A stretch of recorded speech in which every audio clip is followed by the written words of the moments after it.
안녕하세요. 오늘은 말씀을 나누기 전에 광고 한 가지 말씀드리겠습니다. 저희 선교회가 새로 개발한 교회 중심의 전도 운동이 되는 153 전도 운동을 효과 있게 수행하기 위해서 그 훈련 과정을 새생명 전도학교라 그래요. 우선 목회자를 초청해서 그 세미나를 가지게 되는데 5월달에 한 차례 했습니다만은 6월달에 무더운 여름 오기 전에 한 번 더 하려고 그래요. 잘 말씀을 기억하고 혹 참석을 원하시는 분들은 메시지 끝난 후에 자막에 전화번호가 나올 겁니다. 전화 주시면 자세한 안내 광고를 보내드리겠습니다. 우선 그 수도권 지역에서는 다음 주간인데 6월 13일과 14 월화 이틀입니다.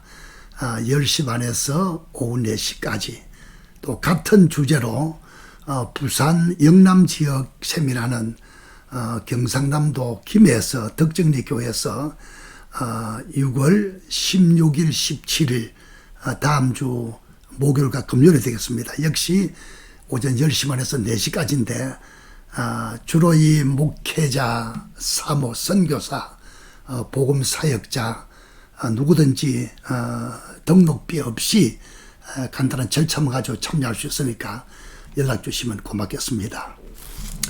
오늘은 이미 주제 표지에 나간 것처럼 구원 간증에 대한 메시지입니다.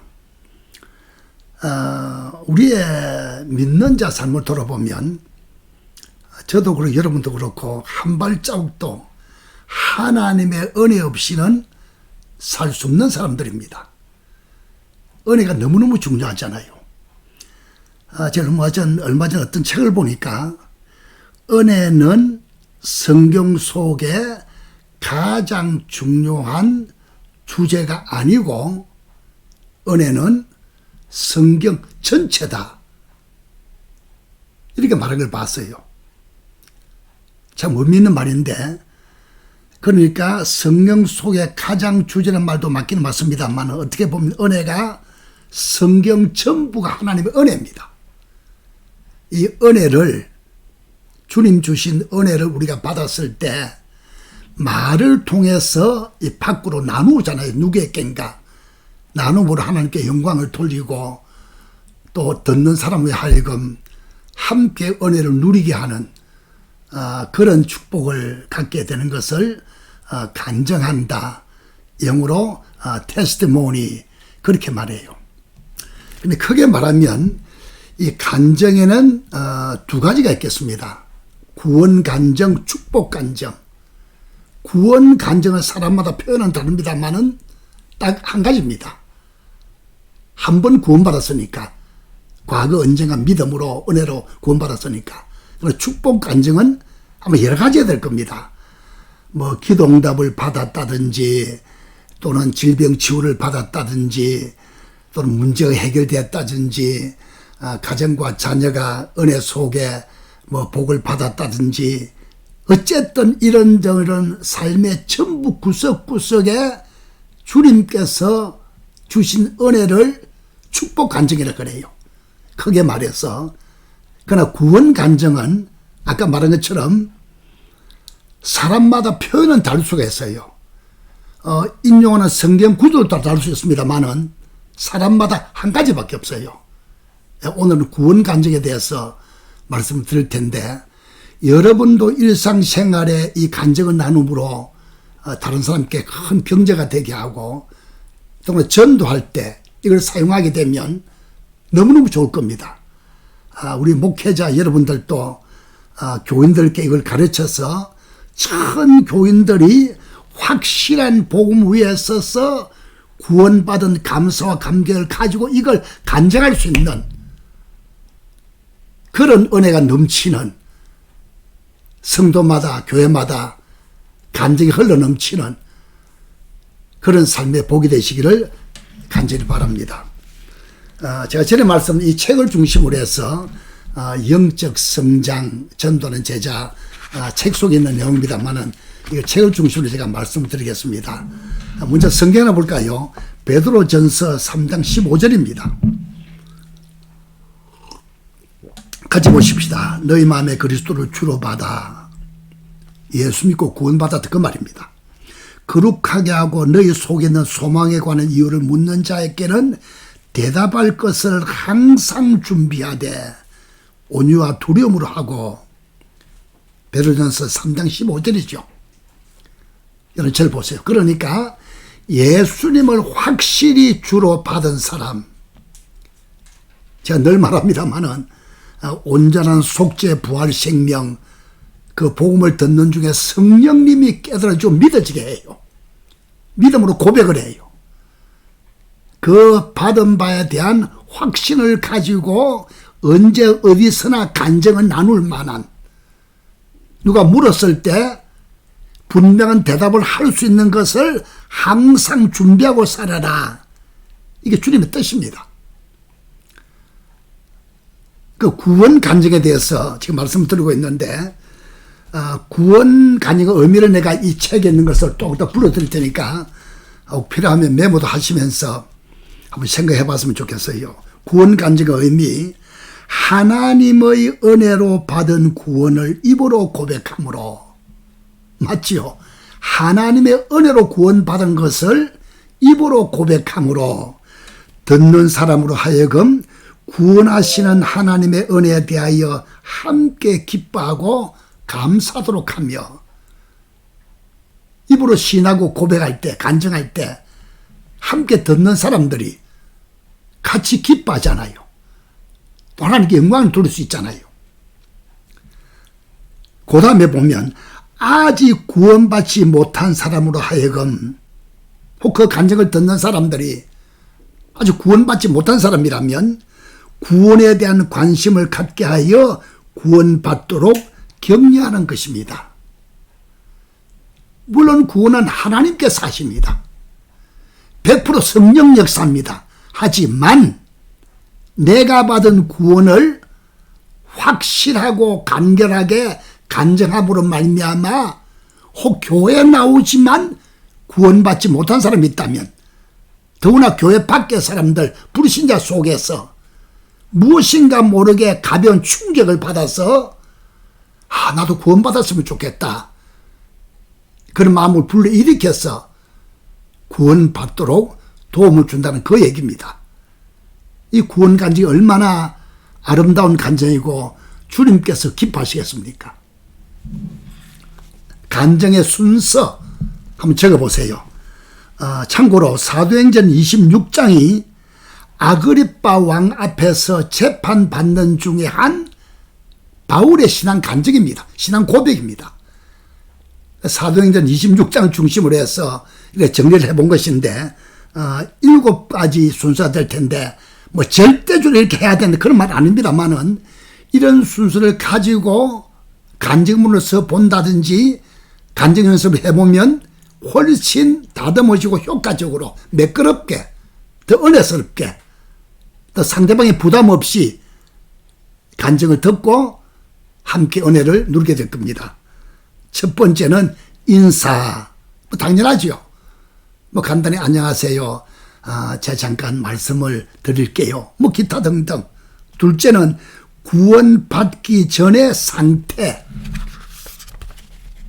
이미 예배당 나오지만 난 구원받기 전에 이런 사람이었다, 또는 예배당 나오지 않는 사람들, 그 사람들께 큰 도움이 될 겁니다. 내 자신도 구원받기 전에 이런 사람이었다, 무슨 종교를 가졌다든지 때론 타락한 삶을 살았다든지 또 종교를 무시하고 기독교 핍박했다든지 뭐 이런 기타 등등 여러 가지 있을 겁니다. 세 번째는 구원에 대한 오해. 되게 이 말은 불신자가 해당되지만 교회 나오는 사람 중에도 구원에 대한 오해가 참 많아요. 뭐 행위 구원이라든지 저도 옛날에 확실히 구원받기 전에 항상 내 마음속에 무엇인가 좀 잘 해야 될 것 같은, 이게 행위 구원이죠. 자기 의지요. 그래 하나님의 의를 모른 채로 내 의로 구원받으려고 했던, 잘못 생각했던, 복음에 대해서 오해했던 그걸 잠시 나누는 것도 아마 어떤 사람들은 들을 때 큰 도움과 이해를 주게 될 겁니다. 네 번째가 제일 중요한데, 구원받게 된 동기와 과정. 어떤 과정으로, 이렇게 누굴 만나서, 어떤 도전 받아서, 어떤 말씀 보다가 하나님 은혜로 어떻게 구원받았다. 주의 은혜를 고백하는 겁니다. 말씀을 중심으로 하면 참 좋겠지요. 구원받게 된 과정과 동기와 과정, 그걸 간단히 핵심을 설명하는 겁니다. 이 간증문 중에 가장 중요한 간증이 바로 이 대목입니다. 그 다음에는 구원받은 후에 변화와 상태, 뭐 기쁨이 넘쳤다든지, 제가 어떤 분에게 이렇게 전도를 했는데 얼마 후에 전화 오기를, 왜 전화를 물어보니까 내가 목사님 만나고 복음 들은 후에 내가 변화되었습니다. 모든 것은 하나님께서 하시는 겁니다. 이런 마음으로 확실히 정리되고 변화가 됐다는 거예요. 이것처럼 각자 사람마다 차이는 있겠습니다만은 구원받은 후의 변화와 상태, 그 다음에 권면, 그러면 형제도 구원받았으면 좋겠어요. 자매님도 주님의 은혜를 받았으면 좋겠어요. 구원의 확신이 너무너무 중요해요. 뭐 이런 기타 등등으로 마지막에는 7번째 인사, 그 들어줘서 감사하다든지 하여간 이런저런 인사를 간단하게 되죠. 7가지. 첫째는 인사, 둘째는 구원받기 전의 상태, 셋째는 구원에 대한 오해, 넷째는 구원받게 된 동기와 과정, 다섯째는 구원받은 후에 변화와 상태, 권면, 인사. 뭐 다시 말합니다만은 절대적인 것은 아닙니다만은 바울의 간증 순서를 보니까 이런 흐름을 타고 간증을 나눴어요. 저거 해보니까 참 매끄럽고 효과적이고 예의 바르게 상대방을 열심히 듣게 끌어올 수 있는 그런 축복의 댕을 제가 가끔 봤습니다. 마지막으로 간증할 때 유의사항, 어떤 것을 고려해야 될까? 몇 가지 있습니다만은 첫째는 과장되지 않도록 솔직 담백하게 해야 된다. 가끔 간증을 보면 너무나 과장하는 것 같아요. 하나님이 듣고 계시잖아요.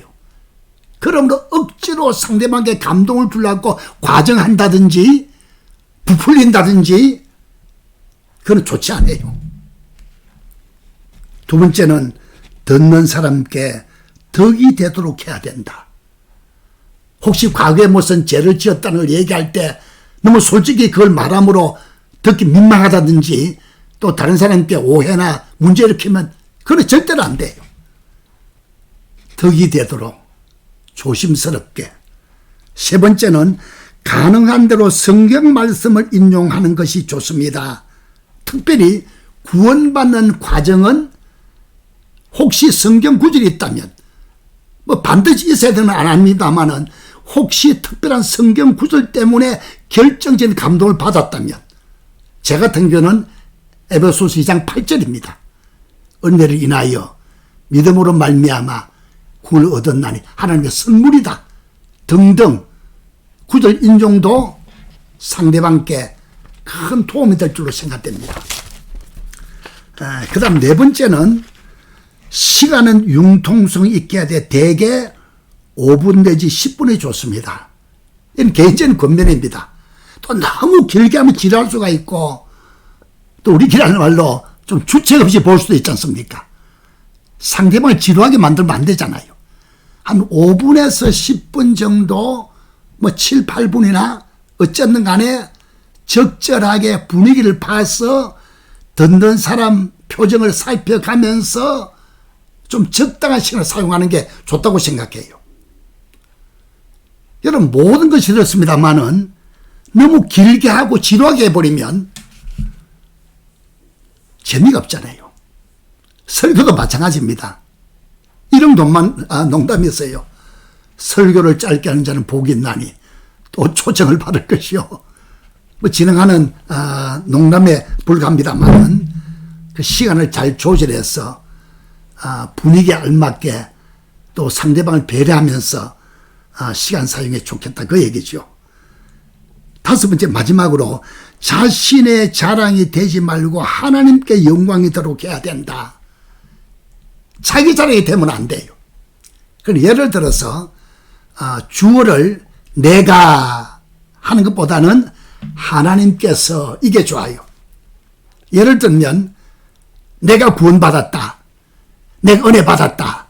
이것보다는 하나님께서 나를 구원해 주셨다. 하나님의 은혜로 그렇게 구원받게 됐다. 하나님의 축복으로 영생 얻게 됐다. 전적인 주님의 은혜로 말미암아 천국을 소유하게 됐다.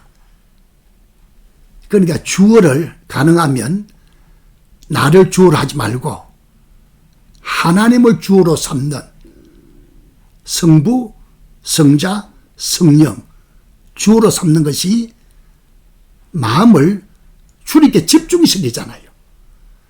하나님께 집중시키잖아요.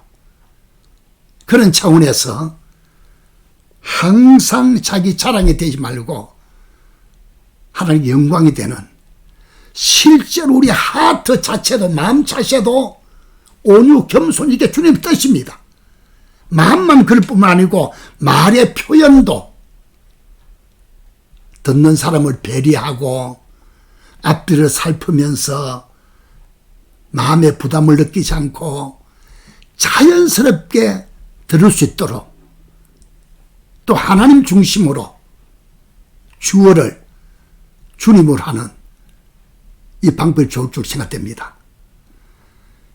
오늘 이 메시지를 마무리하면서 우리 믿는 사람들이 처음 성경 본문에 얘기했잖아요. 그리스도를 주로 삼아 예수님은 나를 구원하신 구주인 동시에 내 안에 계신 나의 주이십니다. Lordship of Jesus Christ. 그리스도 중심의 삶, 그리스도 중심의 신앙, 그리스도 중심의 고백 주로 삼아 대답할 것을 누가 물을 때는 말할 것도 없고 혹 묻지 않더라도 기회를 봐서 전도에 도움되게 다른 사람께 잔잔한 충격이 되게 구원에 대해서 관심을 끌 수 있게 이 구원 과정을 참고해서 아까 말했습니다마는 A4지 그저 한 페이지 또는 두 페이지 정도 이 순서 따라서 이 간증으로 써보는 연습도 참 좋고 또는 실제로 해봄으로 말미암아 전도에 도움되고 하나님도 기뻐하시고 여러분의 삶도 더 은혜가 풍성해지고 주위 사람께 복음의 영향을 끼치는 간증의 사람으로 은혜를 누리시기 바랍니다. 감사합니다. 다음 시간 또 만나요.